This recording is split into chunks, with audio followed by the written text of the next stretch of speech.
Hi, this is Reece Healey, and this is another segment of Tell Me a Story in 2 Minutes. We are going to continue with Into Thin Air and on to Chapter 7. And by the way, I hope you're really enjoying the chapters. I'm looking forward to giving you the ending, which is coming very close. So here we go. I give you Chapter 7. Michael was astonished to see the man remove a piece of paper out of his front pocket, which appeared to be a handwritten note. It read, "Michael, please stay calm. As I promised you, I am going to help you get out of this dump. Please do not ask me any questions now, as your situation is one of danger, and as long as you're on this island, you are not safe. You probably know by now that Dennis is not who he says he is. He is very much connected with Christine, along with many of the natives here on the island. But he is not the only one. I too know a few good people on this island who can help me help you because we believe you are innocent. I know. You're probably wondering where I fit into all of this. But unfortunately, for your own good, it is probably best you don't know.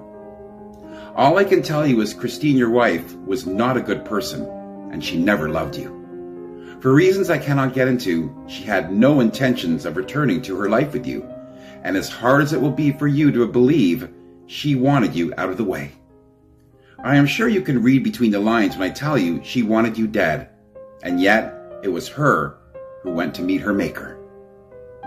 Again, please be patient. Help is on the way, and within the next few days you will be released. No questions asked." The man took back the note, shoved it back into his pocket, and left. Michael tried to plead with the guard to ask the man to come back. The guard ignored him. What the hell was going on? Nothing made any sense. It seemed the guard may have been on this and was sworn to secrecy by his people not to say a word. The only thing Michael could focus on was that he had some people on his side, even if he didn't know them. He guessed in the end it didn't matter who they were. He just wanted to get out. Michael was getting hungry and was wondering why his dinner hadn't been brought to him. What he wouldn't give to be at the box bar feasting on a juicy steak or even some of the island's confectionery favorites such as Johnny Cakes or Bullfoot Soup. Unless he made nice with the guard, he was more than likely going to be served a ham and cheese sandwich with stale chips and dirty tap water. Oh well, food was food, but for now he had to focus on his release and how that was going to happen.